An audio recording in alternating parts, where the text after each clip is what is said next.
नमस्कार दोस्तों, स्वागत है आपका मेरे चैनल कॉमिक्स लाइफ में। शुरू करते हैं मनोज कॉमिक्स की एक और मज़ेदार कॉमिक्स, राजमहल का षड्यंत्र पार्ट 2।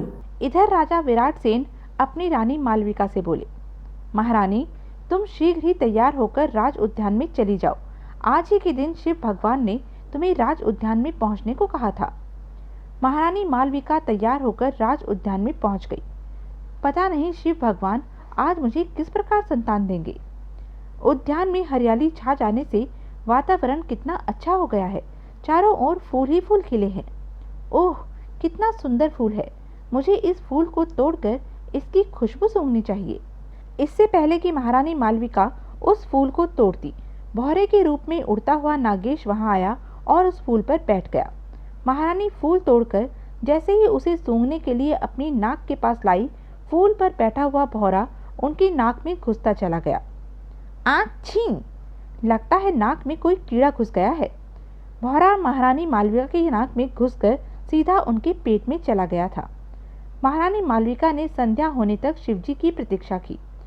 भगवान शिव ने शायद महाराज से झूठ बोला था, तभी तो वे वायदा करके भी नहीं आए। लेकिन अब उन्हें क्या पता था कि भौरे के रूप में नागेश उनके गर्भ में पहुंच चुका है। काफी प्रतीक्षा करने के बाद महारानी मालविका विराट सेन के पास पहुंची और उन्हें सारी बात बताई।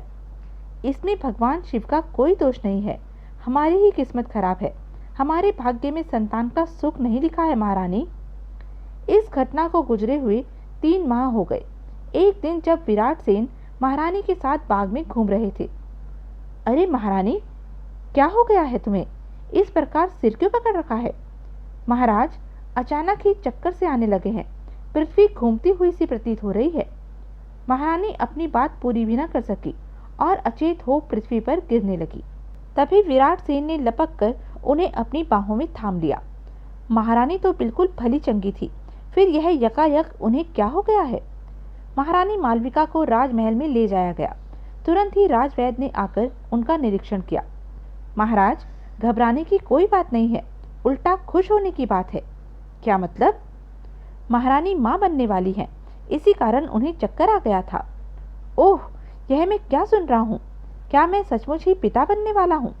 इसका मतलब है भगवान शिव का वरदान झूठा नहीं, सच्चा था। राजवैद्य जी, आज आपने यह सूचना देकर हमारी झोली में अनगिनत खुशियां भर दी हैं। मैं आपकी भावनाओं को समझ रहा हूँ महाराज। महारानी मालविका गर्भवती है, यह सूचना पाकर सारे राज्य में हर्षोल्लास छा गया। भगवान, तेरे घर देर है, अंधेर नहीं। तूने आखिर हमारे महाराज की सुन ही ली। तू बड़ा दयालु है। भगवान, वह दिन शीघ्र ही आए जब हमारे महाराज के यहाँ संतान उत्पन्न हो। लेकिन आदित्य सेन व सौमित्र सेन यह सूचना पाकर जल भुन गए। भैया, यह क्या हो गया? महारानी मां बनने वाली है। सौमित्र, चाहे कुछ भी हो जाए, हम हार मानने वाले नहीं हैं। तब क्या करना चाहिए? सौमित्र सेन, यह समय चुपचाप रहकर तमाशा देखने का है। जहां महारानी की संतान तो उत्पन्न हो जाने दो, तब सोचेंगे कि हमें क्या करना है।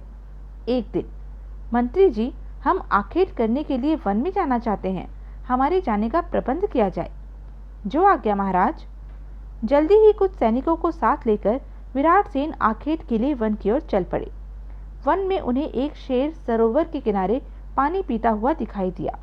अच्छा अवसर है, मुझे इसका शिकार करना चाहिए। विराट सेन ने कमान पर तीर चढ़ाया और तीर शेर के पेट में जा धंसा। तभी दूसरी दिशा से भी एक तीर आकर शेर की पीठ में धंस गया।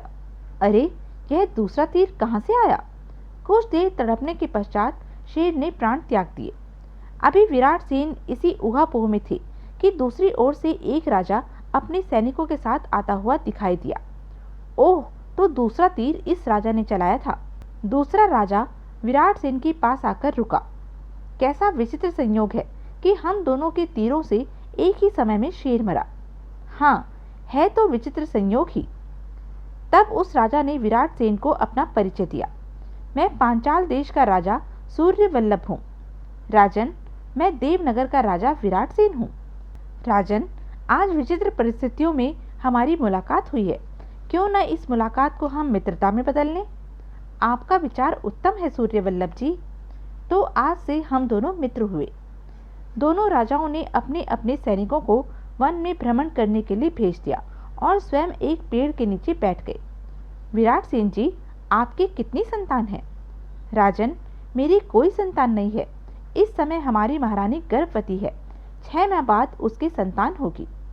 राजन, कैसा विचित्र संयोग है। हमारी महारानी भी इस समय गर्भवती है। उनके भी यह प्रथम संतान उत्पन्न होगी और 6 माह बाद ही वे भी मां बनेगी। सचमुच यह भी विचित्र संयोग है। कुछ सोचकर सूर्यवल्लभ विराट सेन से बोला, राजन, मेरे दिमाग में एक विचार आया है। कैसा विचार राजन? राजन, हम दोनों की रानियों के एक साथ ही संतान उत्पन्न होगी।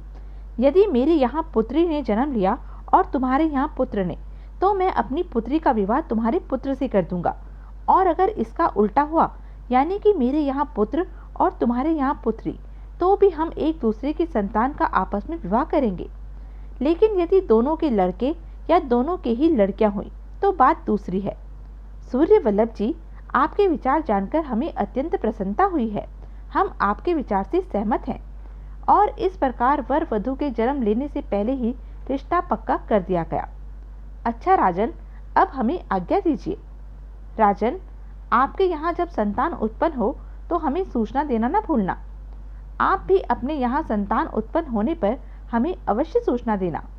दोनों एक बार पुनः एक दूसरे के गले मिले और अपने अपने सैनिकों के साथ वहां से चले गए। इस घटना के ठीक 6 माह बाद महारानी मालविका ने एक सुंदर पुत्र को जन्म दिया।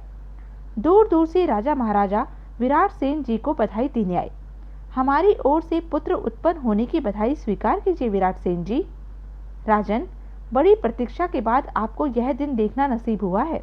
भगवान नवजात शिशु को स्वस्थ व प्रसन्न चित्त रखे। सभी मांगलिक रस्म संपन्न होने के पश्चात नवजात शिशु का नामकरण संस्कार हुआ। युवराज का नाम चंद्रकेतु रखा जाए तो उत्तम रहेगा। यह नाम हर दृष्टि से युवराज के लिए शुभ रहेगा। ठीक है राजपुरोहित जी, हम युवराज का यही नाम रखेंगे। राजा विराट सेन ने दूत के द्वारा यह सूचना राजा सूर्यवल्लभ के पास भिजवा दी थी। सूचना पाकर सूर्यवल्लभ देवनगर आए। राजन, बधाई हो, अब हमारा संबंध पक्का हो जाएगा। क्या तुम्हारे यहाँ पुत्री ने जन्म लिया है? हाँ राजन, तब तो हमारे पुत्र से तुम्हारी पुत्री का विवाह पक्का समझो। युवराज चंद्रकेतु को आशीर्वाद देकर राजा सूर्यवल्लभ वापस अपने राज्य लौट गए। इधर सौमित्र सेन व आदित्य सेन अपने कक्ष में गुप्त मंत्रणा कर रहे थे। भैया, अब तो कुछ करना ही होगा, वरना देवनगर का राज सिंहासन हमारे हाथ से निकल जाएगा। तुम ठीक कह रहे हो सौमित्र सेन, अब कुछ करने का समय आ गया है। सुनो, मैं तुम्हें अपनी योजना समझाता हूँ। कहकर आदित्य सेन ने सौमित्र सेन को अपनी योजना से अवगत कराया और फिर योजना अनुसार दोनों राजा विराट सेन के पास जा पहुंचे। महाराज, बहुत समय से हम तीनों भाई आखेट करने के लिए एक साथ वन में नहीं गए हैं। क्यों ना आज हम तीनों आखेट करने वन में चलें? अगर तुम्हारी ऐसी ही इच्छा है आदित्य सेन, तो हम तुम दोनों के साथ आखेट करने अवश्य जाएंगे। मैं सैनिकों को तैयार होने के लिए सूचना भिजवा देता हूँ। नहीं महाराज, आज सैनिकों को साथ न ले चलिए, सिर्फ हम तीनों भाई ही आखेट के लिए जाएंगे। ठीक है, तुम्हारी यह बात भी हम मान लेते हैं। और विराट सेन तैयार होकर आदित्य सेन व सौमित्र सेन के साथ वन की ओर चल पड़े। जब वे तीनों मंत्री सोमनाथ के महल के नीचे से गुजरे, अरे महाराज विराट सेन अपने दोनों विलासी भाइयों के साथ आज बिना सैनिकों को साथ लिए आखेट करने क्यों जा रहे हैं? मुझे तो आदित्य सेन व सौमित्र सेन की नीयत कुछ ठीक नहीं लग रही है। कहीं ये महाराज का कुछ अहित न कर बैठे। मंत्री सोमनाथ काफी देर तक दुविधा की स्थिति में वहीं खड़े रहे, जबकि राजा विराट सेन व उनके दोनों भाई उनकी नजरों से ओझल होकर काफी दूर निकल गए थे। जब राजा विराट सेन सौमित्र सेन व आदित्य सेन के साथ वन में पहुंचे, यह क्या, तुम दोनों मयान से तलवार निकालकर मेरे पास क्यों आए हो और मुझे इस प्रकार क्यों घूर रहे हो? महाराज, आपकी जिंदगी के दिन पूरे हो गए हैं। आपने अब तक देवनगर के राज सिंहासन का सुख भोगा है। अब यह सुख भोगने की हमारी बारी है। क्या मतलब? मतलब यह है कि हम आपकी हत्या करने के पश्चात देवनगर जाकर युवराज चंद्रकेतु व महारानी मालविका की भी हत्या करेंगे और फिर स्वयं देवनगर के राजा बन बैठेंगे। ओह, मैं नहीं जानता था कि तुम इसलिए मुझे यहाँ लाए हो। आखेट का तो सिर्फ बहाना था। आप ठीक समझे महाराज। तुम मुझे और मेरे परिवार को छोड़ दो। मुझे सिंहासन का कोई मोह नहीं है। मैं अपने परिवार के साथ देवनगर से दूर चला जाऊंगा। तुम्हें जीवित छोड़ दें ताकि समय आने पर तुम हमसे बदला ले सको। भैया, देर न करो और महाराज को इस नश्वर संसार से मुक्ति दिला दो। तुम ठीक कह रहे हो सौमित्र सेन। अगले ही पल एक कांटा तो राह से हट गया। सौमित्र सेन, अब संध्या होने तक हम इसी वन में रहेंगे। फिर देवनगर जाकर सबसे कह देंगे कि वन में एक शेर ने महाराज को मार डाला है। इस घटना के कुछ दिन बाद उचित समय देखकर हम महारानी मालविका व युवराज चंद्रकेतु को भी मौत के घाट उतार देंगे। तभी राजा विराट सेन का आज्ञाकारी घोड़ा मुड़कर देवनगर की ओर दौड़ पड़ा। इधर देवनगर में मंत्री सोमनाथ सोच रहा था, मुझे वन में जाकर देखना चाहिए, कहीं महाराज के दोनों भाई उनके साथ कोई धोखा न करें। तो यह थी अब तक की कहानी। आगे की कहानी जानने के लिए बने रहें मेरे साथ। और हाँ, मेरे चैनल को लाइक, शेयर और सब्सक्राइब करना ना भूलें। धन्यवाद।